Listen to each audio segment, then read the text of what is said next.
It was a nightmare, man, because he was talking trash too, man. He was like, I'm a $10 million man, so don't talk to me. I said, man, all right.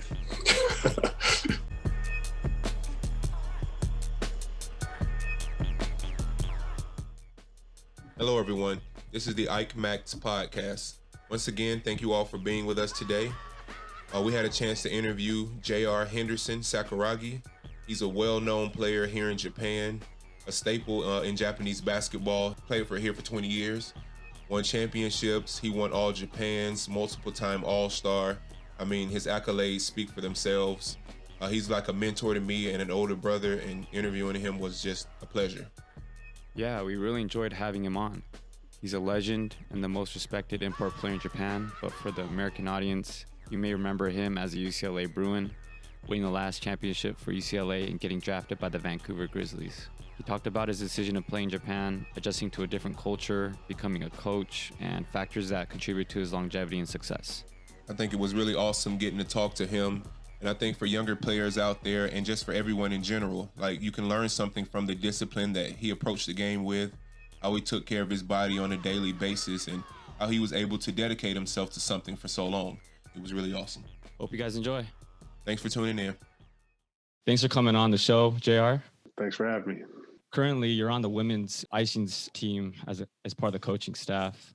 How did you go towards the women's game instead of the men's game after your playing career? Well, just kind of the way it worked out. You know, my coach, he kind of directed me in that area because it was opening. You know, I didn't plan on retiring at that moment, but I just saw it as an opportunity to have a smooth exit, and I took it. And that's just the way it worked out. It wasn't planned at all. So you're actually getting ready to play another year as a player.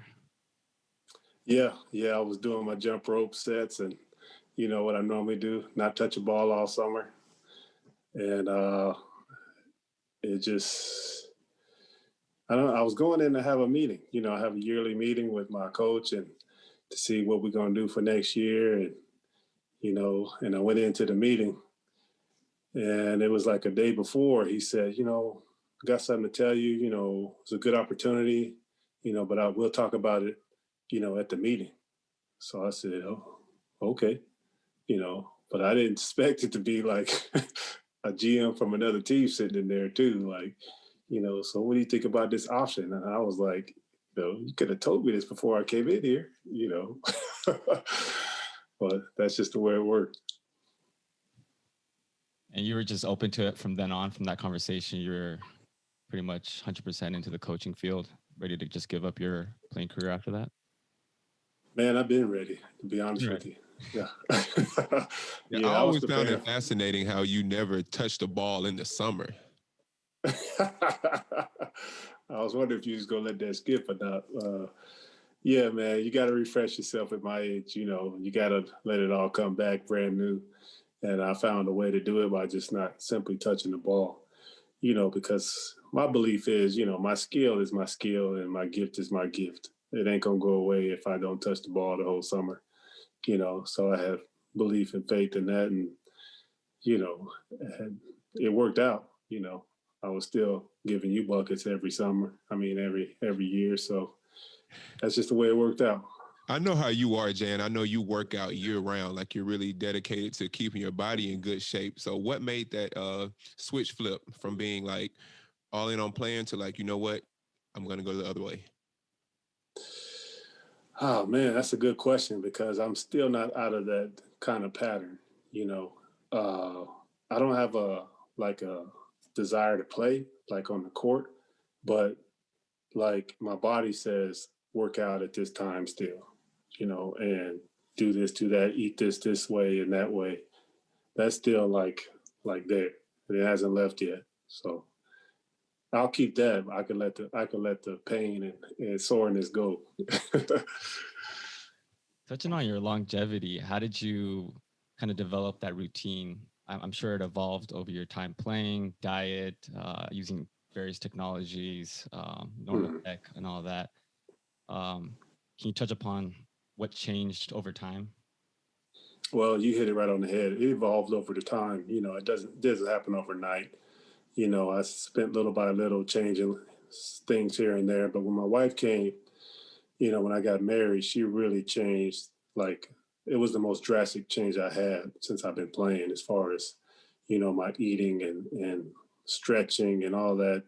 I kind of started to take it seriously when she, pretty much helped me.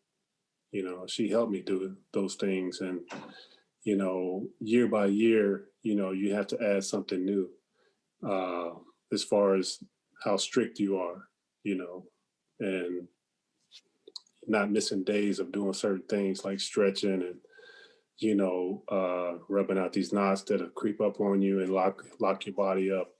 You got to stay on top of those type of things, because those would be the ones that take you out, when you're so tight that you get in the game and something snap. That was the stage I'm at. I remember when I came to Aishin, I was 25 years old. And I remember thinking, like, man, why is he doing all this stuff? Like, it's completely unnecessary. But then it was interesting because the game would finish and JR would be walking through the Shinkansen or the airport or wherever at 100 miles per hour. And Gavin and I would just be struggling to get by. And I'm like, okay, now I see why he's doing it. Yes. I enjoyed those times too. When you guys were limping out of the train like 90-year-old men. It actually was confirmation for me to keep doing what I was doing. Because when you got younger guys behind you, you kind of get pushed a little harder. So that was good for me to see that. But at the same time, it was yeah.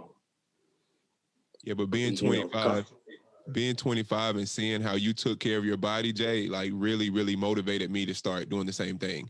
Because you remember at 26, when my back went out, you were just like, come on, young fella. Yeah, I knew that because my back went out at 27. So it was about the same age where, you think you're still young and you could do what you was doing when you was 21, 23. Just wake up and start playing. That stuff goes away eventually. And that was about the time that it started for me. So I was like, look, I'm going to tell you once, man, you better start taking care of that body. Where do you get your ideas from? Do you get it from fellow players, or you just kind of research online what's available out there? Or as far as taking care of the body and what to do? Yeah, like different technology or incorporating some kind of science. I saw that you're into intermittent fasting. Yeah. What kind of ideas, where do they come from? Well, every year I stood on top of the technology as far as recovery and things like that. If there's something came out, I invested in it. If it was like, $1,000 or, whatever, it didn't compare to if that helped me get another contract. That small $1,000 wasn't nothing at that time, if you got another year out of it. So I always invested in my body because that was my product, so it didn't matter what it was. If it was new and if it was going to help me, I got it. But the diet side, I don't call it a diet. I just call it a way of life of how I eat. My wife, it was, I can't really take any credit for any of that. She really, she did all the research. She changed everything. She changed even the oils I use. I had no, idea that it can affect my joints and things like that. And she just changed all that. I didn't know anything about that. I was eating at a convenience store, when I married her. So What you're saying is so resounding, Joe Jay, because now being 31 and looking back on when we first met and you first started introducing me to dieting and taking care of my body and all that kind of stuff, I feel so much better now than I did then. Like when I get done with the games, I'm not stiff, I'm not tired, I'm not sore anymore. My body feels fine. I had a game yesterday and worked out this morning. That's it. That's it right there. I felt my body felt the best at 32, 33. Not a lot of people believe me when I say that, but it's true. Because that's when you start taking care of your bodies, when you feel it start to break down. And something has to be done. Or if you have a plan to play longer than 32, which is the average age of retirement for us, you have to do something. You have to make changes, and you have to make them now. So, and once you get that first taste of, oh man, this is working, that's your motivation to keep going, as you saw. Is there something specific to Japan that you incorporated, say like the onsen hot springs, or say like natto in your diet? I don't know if you ever had natto before, but are those things that you incorporated or? Oh yeah, I know about natto, and I know the effects of it, so I do eat natto. But being in Japan is, I want to say it's like 90% of it, of the longevity I've had, because they make it easy for you to eat healthy. It's like if you go to the convenience store in Japan, the options are much better than if you went in the States. In the States, you're getting a hot dog and some potato chips and a drink that's about this big, And so you don't have that here. You got green tea, you got stuff like that that's like readily available. You could just grab it and go, and that's not like that anywhere else, that I've been. So being in Japan has been a big part of the change I've had and, how easy the transition was. Can you touch upon, I guess, your daily routine during the week?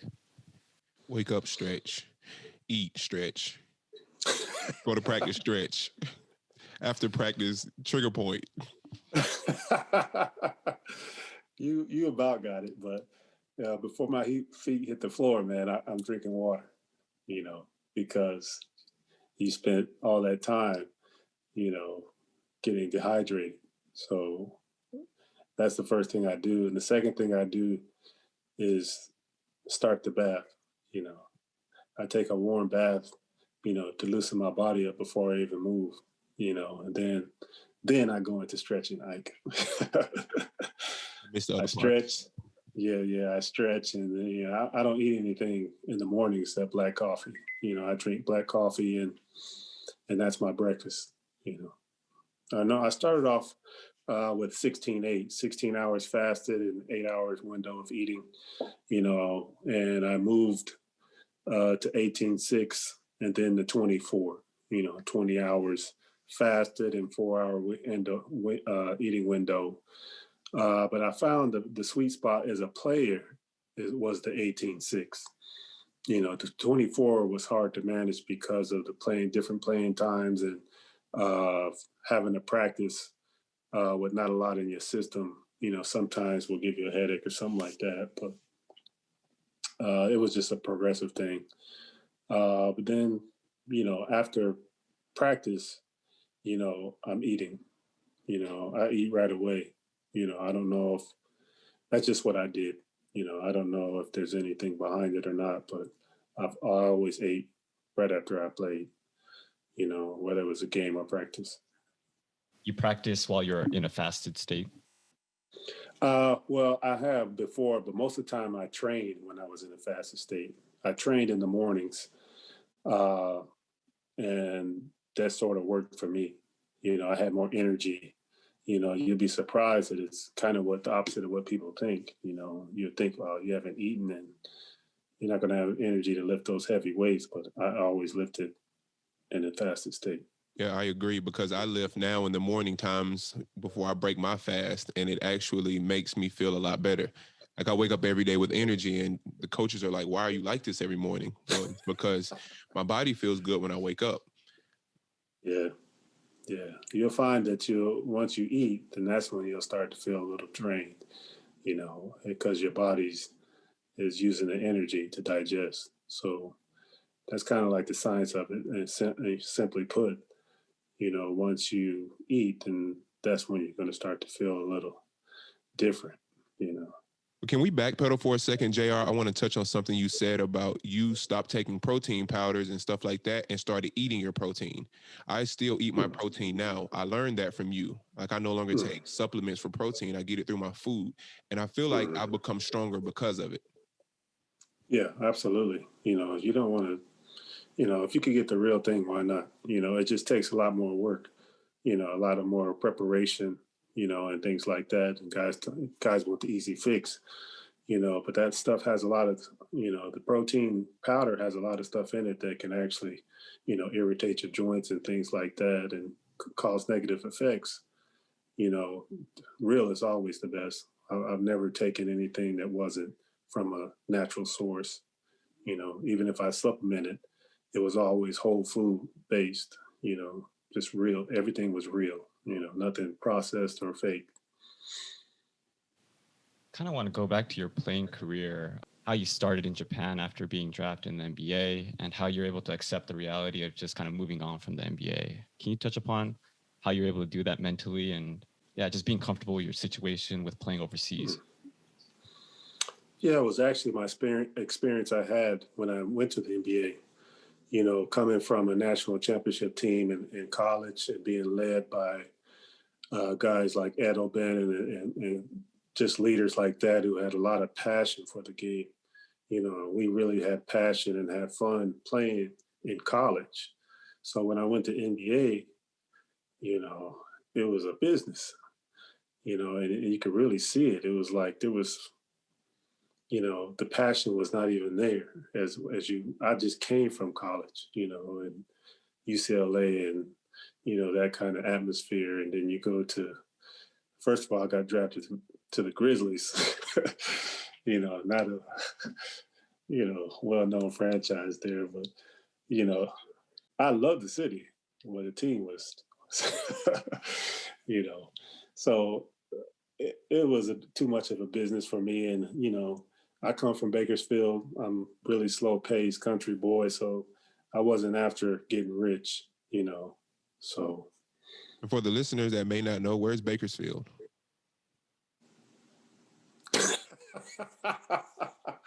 Look on the map and pull it up and you'll see. We're on the map. California Central. Come on, man. Don't disrespect me like that. And so what brought you to Japan, Jay? Oh, man. That's a good question. I still don't know. I still don't know how it happened. The guy that brought me here, I had never met in my life, Danny Davis. He sent someone else to contact me, to say, hey, you want to go to Japan? I said, no, they got sumo wrestlers and baseball there. Ain't no basketball in Japan. So I was like, no. The first time I said no, and then I had experience in Europe and had an offer to go back, but it just wasn't for me. The practicing two a days the whole season and just running you down. I just didn't want to do that. So my agent told me if I led the minor league after the NBA in scoring, then I would have a chance to go back. I did that, didn't go back. There goes more politics. So I said, I'm done. I couldn't handle that anymore. So I just went asking, was the job still open in Japan? I still didn't know who I was talking to when I asked him that, but never seen his face before in my life. But he said, yeah, let me ask. And Coach Suzuki, apparently he had went to UCLA and, inquired about me and asked everyone about me, and everything was a good report and they really recommended me. So they said, just come for the year and you can just observe and then you'll start the next year. And I said, you going to pay me for that? He said, yeah. I was like, where did I sign? And that was it. No, but tell us how you got on the team, though, because you originally weren't supposed to play. You were just over here working like with workouts and stuff, right? Yeah, I think my title was strength coach or something like that. I didn't really have a title, man. They just had to put something on the paper. I was just laying around, man. And one day, one of the imports decided not to come back on the airplane. He came back late and they said, I'm starting. It's been like months since I played a game. So you can imagine, I was just like ready to go. I was ready to destroy anybody. And I played like 27 minutes or so, 25 minutes, and I had like 32 points, in that time. And he said, you're playing the rest of the way. I said, all right. Yeah, and that was it. That's the start of the legacy. That was it, man. One opportunity, took advantage. So now you're in the coaching staff for the women's team. How's it like coaching now, being on the other side, and how's that perspective changed you? Oh man, it's really fun, to be a coach. I've always imagined it, and I've been sort of a player coach for a long time. Everywhere I've been like that. But being the one that in charge of everything and running everything, it's kind of like you finally have things that you've always wanted it the way you wanted it to be. Even when I was a player, even though it's women's, it's still the type of system and process of the way we do things. It's the way I've always wanted it to be. And I could finally do that. It's not as a player, but as a coach, it's still fulfilling. What do you find is the biggest difference between the men and the women's game? Athleticism. That's easy. I had a whole playbook ready, that I've been designing for a few years, with men in mind. And it didn't translate to women. So I had to revamp everything, from scratch. So, women have a lot of different movements.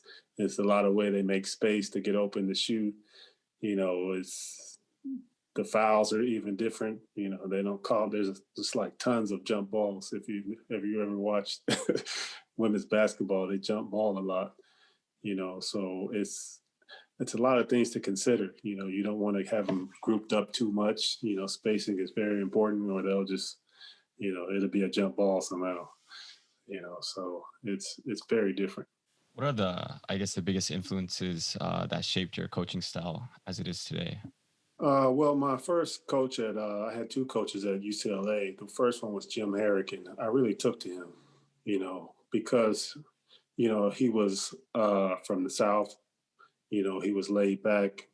He wasn't really a city guy. We were both in LA, and I don't know if you've ever experienced LA, but it's very different. You could tell they're really from the city. They do things, really just outward. Everything is flashy. Everything has to be seen and things like that.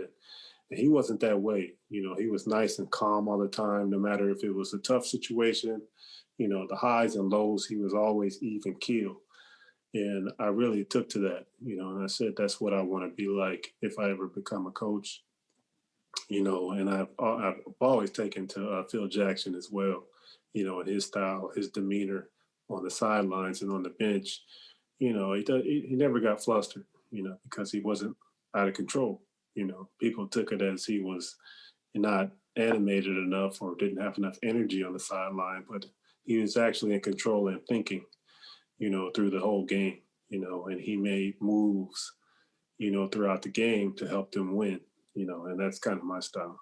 Yeah, I could definitely see you being a very even keel coach, because even as a player, I remember we would be going into a championship game and you would just be like, it was nothing. There was no difference between that or just a regular season. And I just couldn't believe it. Well, in my mind, the way I prepared, I was going to treat it the same as practice, and that's how I always kept myself calm, and able to, I've hit a lot of shots at the end of the game, and I've hit a lot of free throws, at the end of the game. And, it's mentally, that's where you want to be. You want to be to where it feels like practice to you. If you could get to that state of mind in the game, you won't get rattled at all, and that's the way I always approached it. I refused to get nervous, and I refused to worry about my opponent, because before the game, mentally, I would imagine every situation against who I was going against. Defensively and offensively, I'm saying, like, how can I score against him, and how can I stop him, what can I do against him? And once I had that mental picture, I was confident. There's nothing that guy can do to beat me. So I'm not worried. Yeah, we kind of want to touch on, I guess, your mental fortitude and coming through in big situations and probably dealing with that anxiety. So you just kind of have a routine to deal with that, and whether it's practice or using imagining those situations prior. Oh, absolutely. I started my mental preparation the first day of practice that week. You know, once the scouting report came out and I knew who I was going against or who I could possibly be going against, you know, I'm imagining every situation, you know, every single possibility way that I could score against him on every section of the court that I'm going to be on. You know, that mental picture went through, you know. So some people always looked at me like, you know, he's not into the practice or he's not into the game, you know, he's just out somewhere else. But I was probably the most focused person in the gym, you know, because here I was ready, you know, and as soon as that tip off came up, my plan was in action. Everything I've been imagining the whole week, you know, that mental preparation, you know, I found out that it's the most important thing that I can do before the game. You know, some people shoot 1,000 jump shots. You know, some people do 1,000 whatever they do, hook shots or you know runners or floaters. I never done any of that. You know, I started here. You know, then basketball is a game of reactions, so you can't really prepare for what's going to happen. You just have to react. You know, that shot that you've been taking all week. What if it's not there? Then you stuck. You know, you don't know what else to do. I I imagine every possible reaction that I can do. You know, if he cut me off here, I'm spinning left. You know, if he don't react, I'm going hard left or finishing with the left or right. You know, I had all these, you know, if he's taller, how can I go around him? You know, do I need to prepare the jump shot? You know, I use the rim to protect and go underneath and go around, you know, 1,000 situations in my head, you know. So when the time came, I can react and do it. You know, it wasn't never pre-planned. I remember you telling me that when I first became your teammate, I would always catch the ball, and first thing I would do is just drop my shoulder and try to get a shot off. And you would always tell me, just slow down, catch it, and see what you have first. And you were like, with your size, all you really need is a move and a counter move. If your move's not there, use your counter move, bump them, and finish. And it took like years and years for that to process for me until I saw younger teammates. And I'm looking at them and it clicked in my mind. I see what JR was talking about to me 5 or 6 years ago. Because I've gotten to that point now, but looking back on it, I can see how frustrating it was to you at that time. Absolutely. You know, it just comes experience, you know, learning how to slow down. I call it poison in the paint, you know, and you can't really teach it. You know, you just got to either have it or you don't. You do it or you do not. And I saw your last few games, and I was really excited about how you slowed down finally. You know, slow down and just walk them to where you want them to be. Hey, if you know you got it, you don't have to rush. I already knew I had it. You know, it's just a matter of which move he wanted. You know, show me which move you want, and then we'll proceed. You know, and that's the way I took it. And I see you, you know, taking your time around that basket and getting whatever you want. You know, not what the defense want to give you, but what you getting. It's amazing because it's like it's slowed down. Like I can go now, I can turn. I know that double team is going to be there. I've already thought about how I'm going to split it and get through it. Like it's amazing how when your mental catches up to your body. Mm-hmm. Yeah, I think that's all age, man. You know, because you've been relying upon athletic ability and your youth, you know, for so long. You know, once you start to slow down a little bit, you know, or the injuries come, you know, you're trying to take care of more, then you start thinking about that kind of thing, you know, and it normally comes around 30. How old are you? 31. There you go. What would your advice be to the current foreign players in Japan? Any tips that you would give them how to adapt to the game of basketball in Japan? Because it's different than how it's played in the States. So Observe, you know, Know that you're in another country. Most guys come in and they just think, I'm going to do it my way, the way I've been doing it. And especially if they come from the States, there's this like arrogance and pride they have to where you guys got to follow what I'm doing. I'm from the States. You brought me in, let me do my thing. That's the kind of attitude people have. My first 3 years here, I didn't say a word. You would have never known I was here. I was taking it all in. I was just looking and observing. How do they do this? How do the Japanese move? What do they do when I cut in, dribble, penetrate? How do they react? Do they just stand there? Are they expecting a pass? Do they need my help? All these things, what are their strong points, weak points? If you want to win, you're going to need the locals, and there's no way around it. So a lot of guys come in, they do that. They do their own thing. They think about themselves, and they're putting up numbers, and the coach is looking like, this is not what we need. The first thing my coach said when players come in and they did well, he's like, oh, he's become familiar to Japan. That's what he says, and that's what I heard for years and years and years. Oh, he become familiar to Japan. Next thing I know, that player had 3 years. He stayed here for 3 years or more. The ones that he didn't say that about, they was going the next year. Because they didn't bother to learn, observe and know where you're at, and learn how do they play basketball. You're in their country. This is not your country. So you have to respect, the customs, outside the court and on the court. How do they play basketball? You have to figure it out and figure it out quick. I agree 1,000%.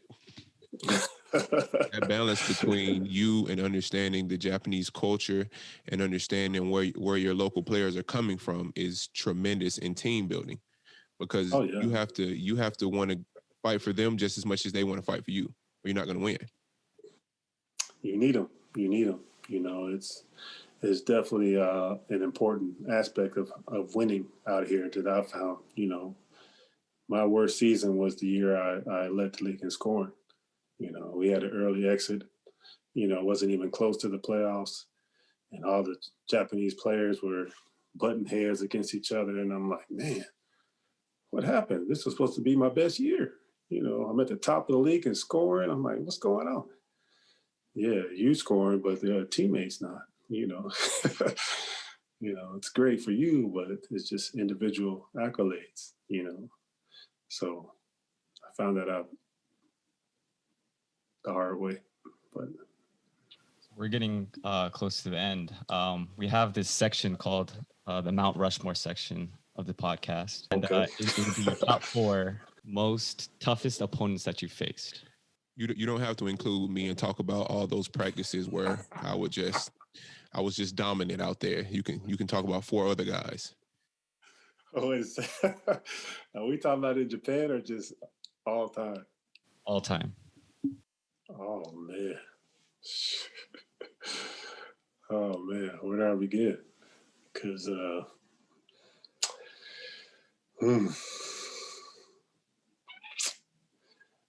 my first one definitely had to be David Robinson. I don't know how I got matched up against him. They came to Vancouver to play us. I knew it was bad when, they introduced David and our home fans started cheering for him. I'm like, oh man, what's going on? So I get switched off. He's switching off on me. Seemed like the whole time I was in there, he was on me, and he blocked my shot every single time. I'm talking about every single time he blocked my shot. So it's kind of scarred in me a little bit, because not only did he block my shot all that game, that one time I was like, man, forget this. I'm driving hard, and, went to the basket. He blocked my shot and I stepped on his foot, twist my ankle, so I was out to get. So let me see. And believe it or not, it's kind of embarrassing to say, but I actually played against Charles Barkley back in the day, and man, he was a thick boy. He was a thick boy, and putting Hall of Famers in your list right now.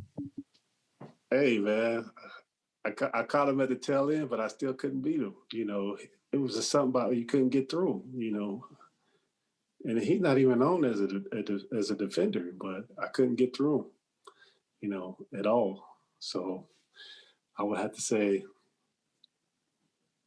that has to be number 2. I'm just going by what's in my head. Let's see.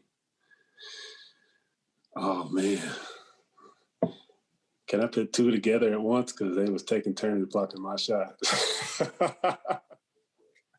I'll just say, in college, man, I played in Kentucky, against Kentucky in the tournament, and I'm not even sure you know these 2 guys, but it was Jamal McGlower and what was his teammate?